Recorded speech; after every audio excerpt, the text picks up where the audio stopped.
Hi everybody, it's me, Knock Knock Neo. I'm here with another video. Um, Today I want to talk to you guys about emotional detachment, or in other words, how not to be triggered when somebody is, basically trying to get at you. So, so it could be pretty much anybody actually. Somebody like coworkers, friends, former partners, parents, grandparents, like anybody who triggers us emotionally. You can actually emotionally detach from them, and the only thing you need to do is just see them for who they are, like who they really are, like who their character is. And I'm not saying like, oh, and I'm not saying see who they are is that, well, that's my mom, that's my dad. No, these are mom, dad, grandparents, supervisor, girlfriend, boyfriend, whatever, partner. Those are all, I guess, like status labels. Those are all like relationships, or the types of relationships that I have, or that you have with people, like, a mother-daughter relationship, a partnership relationship, like where it's a companionship or something romantic with a girlfriend, a romantic partner, something like that. Sorry, there's just a fly. Um, and what and oftentimes the close relationships that we have with people are the ones that trigger us emotionally the worst, right? Because we hold them so close to us. And it's hard to emotionally detach from people like that because we're close to them. We're supposed to be close to them. And it's, we take their words to heart, So the thing that we have to do is, like I said, it's to see them for who they are, right? See who their character is, right? Not the labels that we give them based on the relationships that we have, right? So, for example, one of the things that I have is, I think I'm going to go there, but it's with like my father. Like my father, like I grew up in an abusive home, and my father was verbally abusive, even physically. Not as bad, I guess, as I've heard some stories, but it was bad enough for it to have an effect on me. And you know, I would get triggered every time my father would open his mouth. I would get triggered by it because he would never have anything positive to say. It would always be something negative. And it was only until, I had to emotionally detach. It's only until I had to really see him for who he was. The fact that he was abusive, that he was, toxic, narcissistic, that he was self-centered and selfish, all of those things. Like I really had to see, you know, not really I had to see, like those things were always there, but as a kid you don't know what they are. You just think they're normal because that's your parent, and that's the way you think it's supposed to be, right? Until you meet other people's parents, and then you're like, oh, that's actually not the way it's supposed to be, right?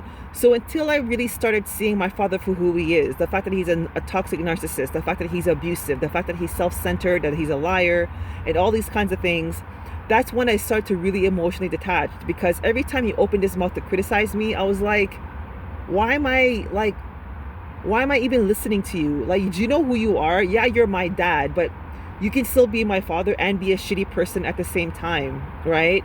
And knowing knowing who he was and no longer giving him my respect, as a person. Yes, he's my father, and yes, he provided, and yes, I'll never take that away from him.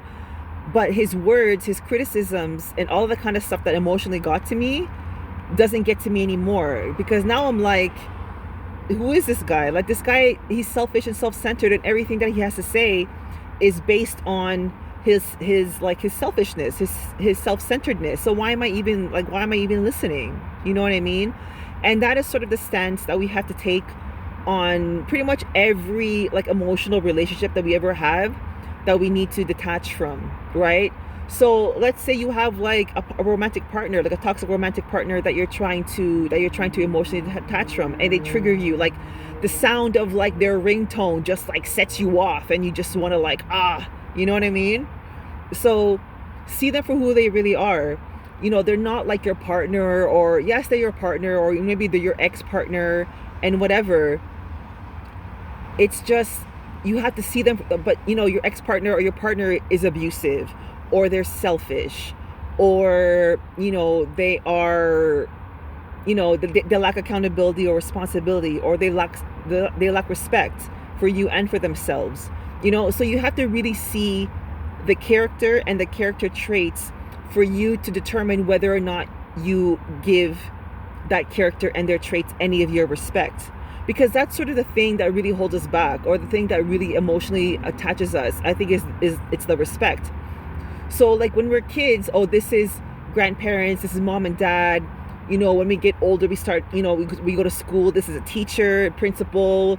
Then we get older again, we start working, this is our boss, manager, supervisor, stuff like that. And all these people, when we're younger, we're just like told to respect them, or respect your supervisor, or listen to your supervisor, or listen to your elders, or listen to your this, or that's your sibling, show them respect, or this and that. We're supposed to do that just because these people are in our lives. It warrants like respect. But no, it's not like that. Now that we're older, now that we're adults, we get to pick and choose who is deserving of our respect and who isn't. And it's really just that simple, right? It's not going to be like, it's a simple task, but it's not easy to do. Like, it's not all of a sudden in a situation where, oh, you know what, my father is this, he no longer deserves my respect. Yes, that's true. But it's just going to take a while for your brain to rewire itself, because right now it's on autopilot. Oh, that's my dad, I give him respect. And oh, that's my parents, or that's my supervisor, or that's my boss, or that's my teacher, or whatever. And I'm like, oh, I'm supposed to listen, I'm supposed to do this, I'm supposed to do that. But no, not at all. Like with your teachers, if your teachers are good teachers but they're shitty people, those are two different things. Like you have to do some like fine like dissection when it comes to stuff like that, because I can still respect my teacher as a teacher. My teacher is a good teacher. My teacher can teach me, and they know math, or they know science, or whatever. But man, the way they talk to people is shitty. I can never keep that person close to me. So the more you realize who the person is, and the more you recognize these toxic, malignant, just unhealthy character traits, and you see them, the more you start to see yourself emotionally detached from that person, and the less triggering they will be when they get at you, when they try to attack you with whatever it is they want to attack you with, right?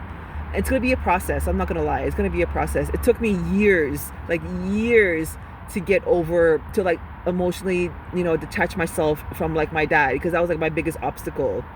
So now whenever he says something, I'm just like, okay, like, I know where you're coming from, but I'm not going to listen to you because I don't agree with it. You know what I mean? Instead of, my dad saying something and I'm just like, oh my God, it really gets to me. I can't believe he said that, blah, blah, blah, blah, blah. He doesn't even fucking know me, and this and that. Like, it's going to be like night and day, but it's going to take practice. So like I said, for you to have a person in your life to stop triggering you, see them for their character, their toxic character traits, and remember that's who they really are. Yes, they are your whatever they are to you, but they could be, they are this, like your parents or whatever, but there still could be like just shitty parents, so I don't know if I even explained that clearly, but in my head I explained that perfectly clearly. So if you have any questions, please feel free to email me. If you've been watching my videos and you've been following, please don't hesitate to message me or email me if you have questions, because I really think I can help. Is that my video for today?